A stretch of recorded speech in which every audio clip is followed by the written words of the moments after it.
प्यारे बच्चों, दुमका जिला प्रशासन द्वारा राजनीतिक विज्ञान के छात्रों के लिए महत्वपूर्ण परीक्षा उपयोगी प्रश्न दिया गया था।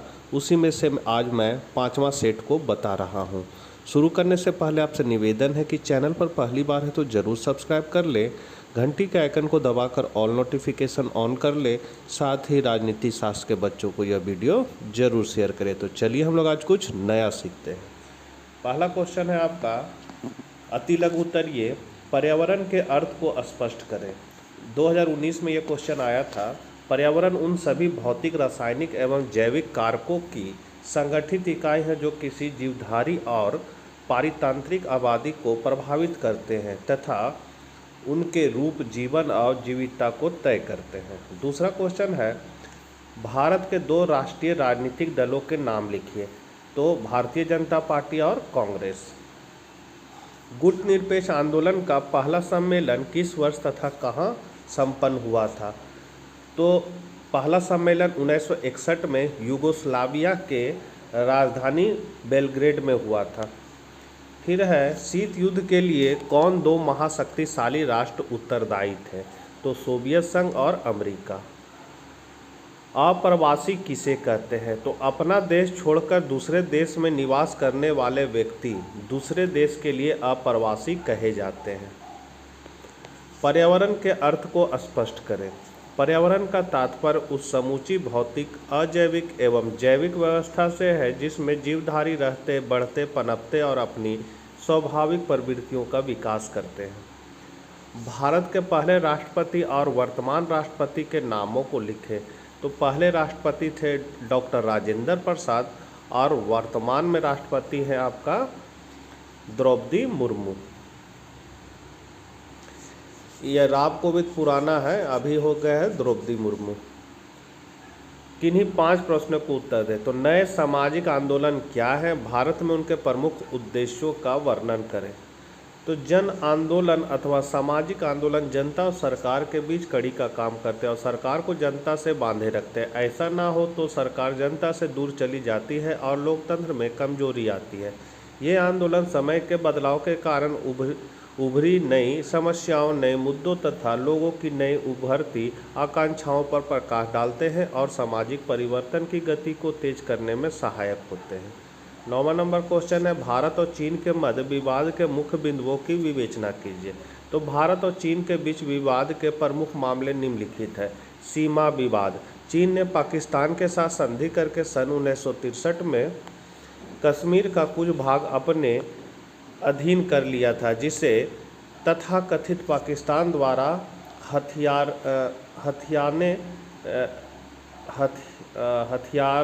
हथियाने गए कश्मीर का हिस्सा माना जाता है। हथियाए गए कश्मीर का हिस्सा माना जाता है। कश्मीर के विवादास्पद हिस्से में वह सड़क और अन्य परियोजनाएं बना रहा है।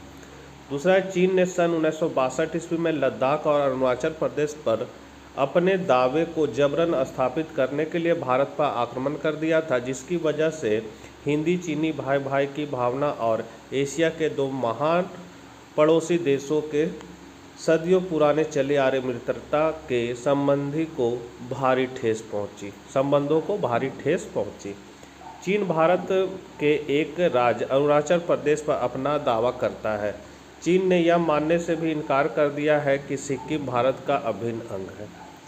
सन 1965 ईस्वी में जब पाकिस्तान ने भारत पर आक्रमण किया तो चीन ने उसकी मदद की। इससे भारतवासियों की भावनाएं आहत हुई। स्वाभाविक तौर पर दोनों देशों के संबंध और खराब हो गए। आज भी वह पाकिस्तान समर्थी आतंकवादी नेताओं पर कार्रवाई में अड़ंगा लगाता है। चीन भारत के परमाणु परीक्षणों का विरोध करता है, जबकि वह स्वयं परमाणु अस्त्र रखता है। 10वां क्वेश्चन है, ओजोन परत क्या है? ओजोन परत में छिद्र के लिए उत्तरदायी कारणों का वर्णन करें। ओजोन ऑक्सीजन का एक समस्थानिक है। इसके एक अणु में ऑक्सीजन के 3 परमाणु होते हैं। वायुमंडल में सूर्य की पराबैंगनी किरणों के प्रभाव से ओजोन बनती है।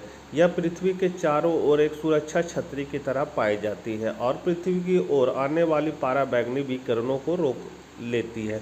ओजोन परत सूर्य प्रकाश में उपस्थित पराबैंगनी किरण की परावर्तित कर वायुमंडल में घुसने से रोकती है।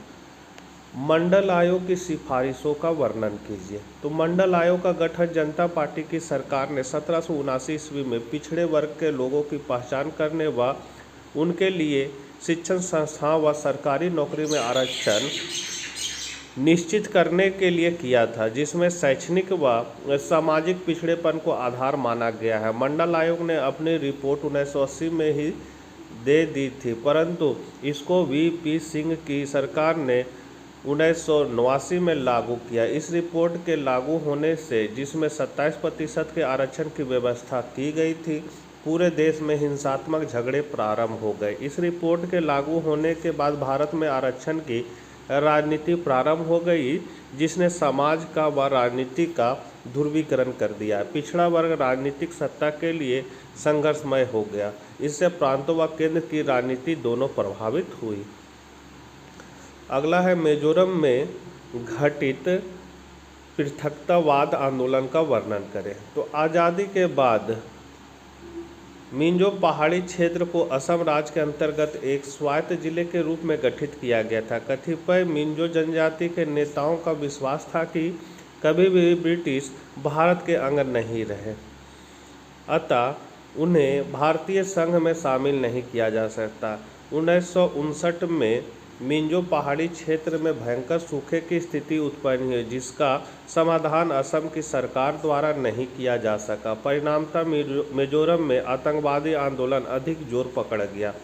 मिंजो जनजाति ने अपनी अलगाववादी आंदोलन को व्यवस्थित रूप से चलाने के लिए मिंजो नेशनल फ्रंट की स्थापना की। मिंजो विद्रोहियों ने गुरिल्ला युद्ध की पद्धति अपनाई तथा भारतीय सुरक्षा सेनाओं के सामने एक नई चुनौती खड़ी की। 1971 में बांग्लादेश की आज़ादी के बाद भारत के अनुरोध पर बांग्लादेश सरकार द्वारा इन विरोधियों को बांग्लादेश के समर्थन में कमी की गई। अब मिजोरम में शांति की स्थापना हो चुकी है तथा इस समझौते के बाद यहाँ शिक्षा तथा विकास की प्रक्रिया तेजी से बढ़ी है। अगला क्वेश्चन है, वैश्वीकरण सुरक्षा का क्या अर्थ है? ये क्वेश्चन 2017 और 19 में आया था।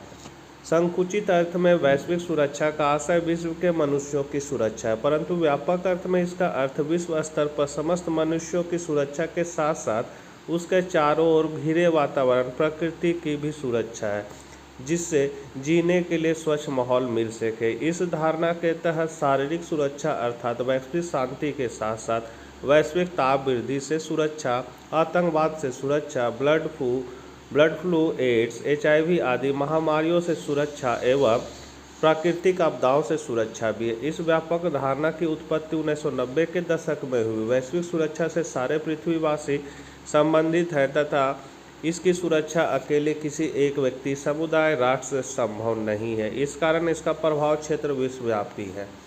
अगला है, पर्यावरण के मसले पर भारतीय पक्ष की विवेचना कीजिए। तो भारत में पर्यावरण संरक्षण के क्षेत्र में निम्नलिखित भूमिका निभाई। भारत ने सन 2002 में क्योटो संधि पर हस्ताक्षर किया और पर्यावरण की रक्षा हेतु अपना सहयोग देने तथा दायित्व निभाने की वचनबद्धता की। भारत ने अपने राष्ट्रीय ऑटो फ्यूल नीति में वाहनों के लिए स्वच्छ ईंधन अनिवार्य कर दिया। कई नगरों में स्वच्छ ईंधन से चलने वाले वाहन ही चलाए जा सकते हैं। वाहनों के लिए प्रदूषण नियंत्रण पत्र PUC रखना अनिवार्य कर दिया गया है। सन 2001 में ऊर्जा संरक्षण कानून बनाया गया और ऊर्जा के सही प्रयोग तथा प्रदूषण की रोकथाम के लिए नियम बनाए गए। भारत ने सन 2003 के बिजली कानून के अंतर्गत पुनर्नवीनीकृत ऊर्जा के प्रयोग को प्रोत्साहित करने के कदम उठाए। संसार के रिन्यूएबल एनर्जी मतलब पुनः नवीनीकृत ऊर्जा के सबसे बड़े कार्यक्रमों में एक भारत में चल रहा है, जो इस बात का साक्षी है कि पर्यावरण संरक्षण के प्रति भारत गंभीर और ठोस कदम उठा रहा है। भारत ने सार्क सम्मेलनों में इस मुद्दे को उठाया और संगठन के सभी सदस्य देशों से इस संबंध में आपसी सहयोग करने और एक समान नीति निश्चित करने पर जोर दिया है। भारत ने सभी राज्यों में प्रदूषण नियंत्रण बोर्ड स्थापित किए गए हैं, जो सभी औद्योगिक गतिविधियों पर निगाह रखते हैं कि कोई उद्योग प्रदूषण तो नहीं फैला रहा। सभी नए उद्योगों की स्थापना से पहले प्रदूषण नियंत्रण बोर्ड से प्रमाण पत्र लेना आवश्यक है, जो यह प्रमाणित करता है कि उद्योग पर्यावरण के प्रदूषण के कारण नहीं बनेंगे। यहाँ से आपका दीर्घ उत्तरीय प्रश्न। तो 1977 में जनता पार्टी की स्थापना के उत्तरदायी कारणों की विवेचना कीजिए। 12 जून 1975 के दिन इलाहाबाद उच्च न्यायालय के न्यायाधीश जगमोहन लाल सिंह ने एक फैसला देकर श्रीमती इंदिरा गांधी के निर्वाचन को अवैध करार दिया। श्रीमती इंदिरा गांधी पर चुनाव में सरकारी कर्मचारियों व सरकारी मशीनरी के इस्तेमाल का आरोप लगा। 24 जून 1975 को सर्वोच्च न्यायालय ने इस उच्च न्यायालय के फैसले पर आंशिक स्वग्नादेश सुनाते हुए कहा कि जब तक इस अपील की सुनवाई पूरी नहीं हो जाती तब तक इंदिरा गांधी सांसद बनी रहेगी, लेकिन वे लोकसभा की कार्यवाही में भाग नहीं ले सकेगी। इस प्रकार चुनाव में धांधली के आरोप आंशिक रूप से सिद्ध हो जाने के बाद विपक्षी दलों ने 25 जून 1975 को दिल्ली के रामलीला मैदान में विशाल प्रदर्शन किया। जयप्रकाश नारायण ने इंदिरा गांधी के इस्तीफे की मांग की, राष्ट्रव्यापी सत्याग्रह करने की घोषणा की तथा अपने भाषणों में सरकार के खिलाफ पुलिस, मिलिट्री व सरकारी कर्मचारियों को भड़काया। इंदिरा गांधी की तत्कालीन सरकार ने 25 जून 1975 को ही संविधान के अनुच्छेद 352 के तहत देश में आंतरिक आपातकाल की स्थिति की घोषणा कर दी। वह सभी विरोधी दलों को हिरासत में लेकर जेल में डाल दिया गया। आपातकाल की अवधि कई संस्थाओं जैसे राष्ट्रीय स्वयंसेवक संघ (आरएसएस) और जमात-ए-इस्लामी पर प्रतिबंध लगा दिया गया। प्रेस पर भी पाबंदी लगा दी गई। सरकार के निवारक नज़रबंदी कानून को बड़े पैमाने पर इस्तेमाल किया गया। कई मासूम लोगों को बिना वजह पकड़कर जेल में डाल दिया गया। नागरिकों के साथ कई प्रकार की ज्यादतियाँ की गई। परिवार नियोजन कार्यक्रम लागू कराने के लिए मुसलमानों पर अत्याचार किए गए, जिससे सरकार के खिलाफ जनता में आक्रोश उत्पन्न हुआ। बाद में गठित शाह आयोग का कहना है कि निवारण नज़रबंदी कानूनों के तहत लगभग 1,11,000 लोगों को गिरफ्तार किया गया। इंडियन एक्सप्रेस व स्टेटमेंट जैसे अखबारों ने प्रेस पर लगी पाबंदी पर विरोध किया। सरकार ने संविधान में 42वें संविधान संशोधन करके संविधान के प्रत्येक भाग को प्रभावित कर दिया। न्यायपालिका की शक्तियों में कमी कर दी गई। संसद का कार्यकाल 5 वर्ष से 6 वर्ष कर दिया गया। अंततः आपातकाल समाप्त हुआ और चुनाव की घोषणा की गई, जिसके तहत मार्च 1977 में चुनाव हुए। चुनाव पूर्व सभी विरोधी दलों ने एकजुट होकर यह निर्णय लिया कि इंदिरा गांधी को सत्ता से हटाने के लिए एकजुट होकर चुनाव लड़ेंगे। इसके लिए जयप्रकाश नारायण के नेतृत्व में जनता पार्टी का गठन हुआ। इस गठबंधन में मुख्य पार्टियां थीं कांग्रेस, समाजवादी सोशलिस्ट पार्टी, जनसंघ, भारतीय लोक दल। बाद में जगजीवन राम की पार्टी कांग्रेस फॉर डेमोक्रेसी भी जनता पार्टी में शामिल हो गई। 1977 के चुनाव में जनता पार्टी ने अप्रत्याशित जीत हासिल की। पहली बार कांग्रेस बुरी तरह से हारी और उसे केवल 154 सीटें मिली तथा 35% से भी कम वोट मिले। जनता पार्टी को 330 सीटें प्राप्त हुई। अकेले जनता पार्टी को ही 295 सीटें मिली। जनता पार्टी ने उत्तर तथा मध्य भारत में कांग्रेस का सफाया कर दिया। कांग्रेस का दक्षिण भारत के कुछ क्षेत्रों पर ही कब्जा बचा रहा। 16 है, हरित क्रांति किसे कहते हैं, इसकी उपलब्धियों व नकारात्मक परिणामों पर प्रकाश डालिए। तो हरित क्रांति का अर्थ, तो जैविक प्रौद्योगिकी, आधुनिक संयंत्रों, सिंचाई की सुविधा आदि में विकास के कारण कृषि उत्पादन में आश्चर्यजनक वृद्धि को हरित क्रांति की संज्ञा दी गई।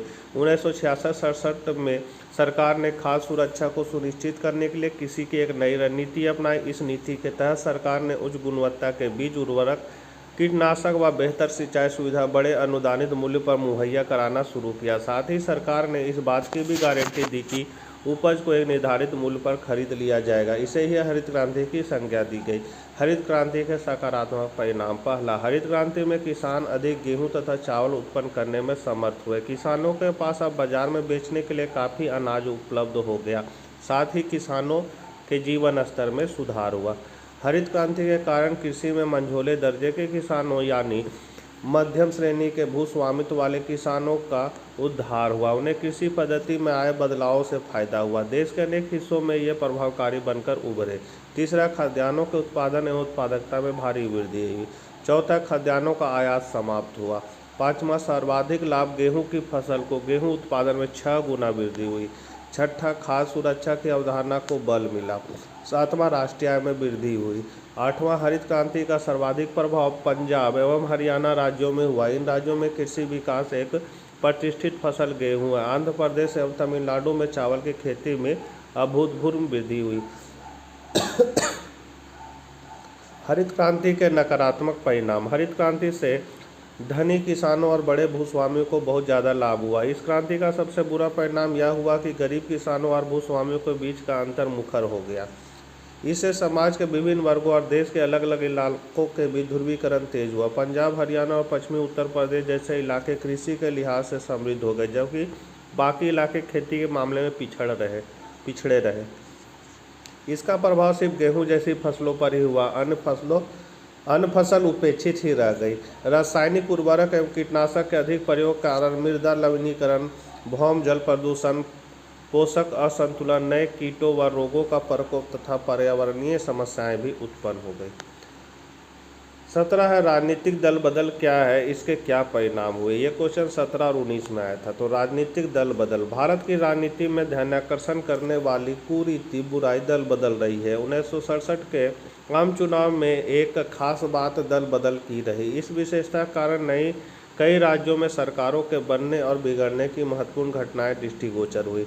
जब कोई जनप्रतिनिधि किसी विशेष राजनीतिक पार्टी का चुनाव चिन्ह लेकर चुनाव लड़े और वह चुनाव जीत जाए और अपने स्वार्थ के लिए या किसी अन्य कारण मूल दल छोड़कर किसी अन्य दल में शामिल हो जाए तो इसे दल बदल कहते हैं। 1967 के समान चुनाव के बाद कांग्रेस को छोड़ने वाले विधायकों ने 3 राज्यों हरियाणा, मध्य प्रदेश और उत्तर प्रदेश में गैर कांग्रेसी सरकारों को गठित करने में अहम भूमिका निभाई। इस दल बदल के कारण ही देश में एक मुहावरा या लोकोक्ति आया, राम गया राम बहुत प्रसिद्ध हो गया। न आया राम गया राम बहुत प्रसिद्ध हो गया। राजनीतिक दल बदल के परिणाम। राजनीतिक दल बदल से विधायकों ने अपनी निष्ठा ही बदल डाली। हरियाणा एक विधायक ने एक दिन में 3 बार दल बदल किया। वर्ष 1967 में मार्च से दिसंबर के बीच 345 राज्य विधायकों में से 320 विधायकों ने दल बदल कर अपनी निष्ठा ध्वस्त की। मार्च 1967 से लेकर मार्च 1970 के बीच सबसे ज़्यादा उत्तर प्रदेश में 294 विधायकों ने दल बदला, पश्चिम बंगाल में 269, मध्य प्रदेश में 237, बिहार में 161 तथा गुजरात में 142 विधायकों ने दल बदल की। पेश सभी राज्य विधायकों ने दल बदल किया। कमी बेसी सभी राज्य विधायकों ने दल बदल किया। नागालैंड, असम, दिल्ली, जम्मू कश्मीर में भी 1 से लेकर 5 विधायकों ने दल बदल किया। पार्टी विधायकों के साथ साथ 327 निर्दलीय राज्य विधायकों ने भी दल बदल किया। लोकसभा भी दल बदल से अछूता नहीं रहा। इस अवधि में 148 पार्टी व 4 निर्दलीय सदस्यों ने दल बदला। दल बदल के कारण उत्तर प्रदेश में चरण सिंह तथा TN सिंह, मध्य प्रदेश में GN सिंह, हरियाणा में राव वीरेंद्र सिंह, बिहार में कर्पूरी ठाकुर तथा केरल में नबूदिरीपाद की सरकार गिर गई। दल बदल के कारण सरकार गिरने से नौकरशाही को कई कठिनाइयों का सामना करना पड़ा। दल बदल के कारण 1969 में कांग्रेस पार्टी 2 गुटों में बंटकर टूट गई। वर्ष 1973 में उड़ीसा के मुख्यमंत्री बिजू पटनायक के कहने पर श्रीमती नंदिनी सत्यपथी के उद्योग मंत्री इस्तीफा देकर बीटू पटनायक के पार्टी में शामिल हो गए। इससे तत्कालीन नंदिनी सत्यपथी की स्थिर सरकार गिर गई। दल बदल के कारण मणिपुर के 10 विधायक सत्तारूढ़ पार्टी से अलग होकर नई पार्टी बना ली और कांग्रेस में शामिल हो गए, जिससे सत्तारूढ़ पार्टी गिर गई। मणिपुर पुनः दल बदल का शिकार फरवरी 1974 में हुई, जब मणिपुर पीपुल्स पार्टी तथा मणिपुर हिल्स यूनियन पार्टी ने साझा जीत हासिल की, लेकिन 4 महीने बाद ही मणिपुर हिल्स यूनियन पार्टी ने सरकार से अलग होकर दूसरी पार्टी में मिल गई और सरकार गिर गई। अब 18 नंबर क्वेश्चन है, भाषा राष्ट्र निर्माण में एक चुनौती है, व्याख्या करें। तो स्वतंत्रता के बाद के शुरुआती वर्षों में बड़ी चिंता यह थी कि भाषा के आधार पर राज्य बनाने से देश की एकता और अखंडता पर आंच आएगी। आशंका यह भी थी कि नए भाषाई राज्यों में अलगाववाद की भावना पनपेगी और नवनिर्मित भारतीय राष्ट्र पर दबाव बढ़ेगा। भाषा के आधार पर राज्यों का पुनर्गठन एक चुनौतीपूर्ण है, साथ ही भाषा राष्ट्र की एक चुनौती भी है, क्योंकि हमारी राष्ट्रीय भाषा हिंदी है, परंतु प्रांतीय स्तर पर प्रांतीय भाषा भी बहुत प्रचलन में। उदाहरण के लिए दक्षिण भारत के विभिन्न प्रांतों में भिन्न भिन्न प्रांतीय भाषा बोली जाती है, वहाँ हमारी राष्ट्रीय भाषा हिंदी गौण पड़ जाती है। इसके विपरीत पूर्वोत्तर भारत में विभिन्न प्रांतों में भी भिन्न भिन्न प्रांतीय भाषाएं बोली जाती है। भारत विविधताओं वाला देश है, जहाँ विभिन्न धर्म, जाति, समुदाय, वर्ग, भाषा है। यहाँ चुनौतियाँ भी अनेकों है। भाषा वास्तव में हमारे देश के लिए एक चुनौती है, परंतु इसमें सामंजस्य बैठाना ही समझदारी है। राष्ट्र निर्माण के लिए एकता या सौहार्द बना रहना चाहिए। राष्ट्र निर्माण के लिए एकल भाषा आवश्यक है, परंतु हमारे देश में विभिन्न भाषा सुचलन में है, जिससे कभी कभी हिंदी भाषी बनाम गैर हिंदी भाषी का संकट उत्पन्न हो जाता है, जिससे एकता, सामाजिक सौहार्द बिगड़ जाता है, साथ ही राष्ट्र में अशांति फैल जाती है। अतः यह कहा जा सकता है कि भाषा राष्ट्र निर्माण के लिए एक चुनौती है। और लास्ट क्वेश्चन है, 15 अगस्त 1947 को जब पूरे देश में आज़ादी का जश्न मनाया जा रहा था, उस वक्त महात्मा गांधी सबसे दूर कलकत्ता में दुख मना रहे थे। व्याख्या करें। तो 15 अगस्त 1947 को भारत स्वतंत्र हुआ और आज़ादी के साथ ही भारत का विभाजन लॉर्ड माउंटबेटन योजना 1947 अर्थात भारत सरकार अधिनियम 1947 के आधार पर दो राष्ट्र का जन्म हुआ। पहला भारत तथा दूसरा पाकिस्तान था। एक तरफ 15 अगस्त 1947 को भारत देश में आज़ादी का जश्न मना रहा था, परंतु गांधी इस विभाजन से अत्यंत दुखी थे, क्योंकि वे नहीं चाहते थे कि देश का बंटवारा हो, लेकिन परिस्थितिवश उन्हें यह स्वीकार करना पड़ गया और भारत का विभाजन हुआ।